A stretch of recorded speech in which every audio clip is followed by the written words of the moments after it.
हेगे मंगिया में करे खातिर छौरी गे देबो से नूराबा मंगिया में करे खातिर छौरी गे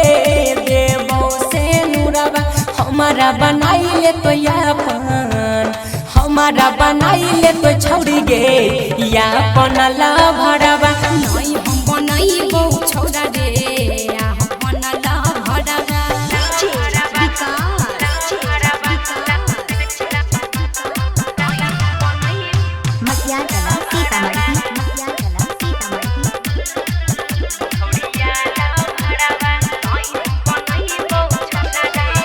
हेगे सरियो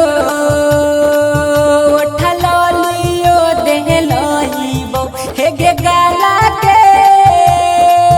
हो सलियो देलइबो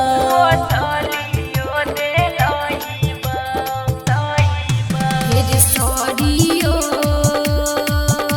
ठलियो ना लेबो हेरे गाला के हो सलियो ना लेबो और राइटर कुंदन से छौरी गे भेलो कोन कहसुराबा गायक कृष्ण से छौरी गे भेलो कोन कहसुराबा हमारा बनाइले तो यापन हमारा बनाइले तो छौरी गे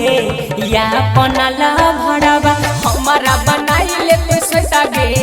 यापन ला भराबा नहीं हम बनाइबो कृष्ण रे अपन ला भराबा बुझल मिक्स बाय दर्पण रिकॉर्डिंग स्टूडियो गोगरी जमालपुर।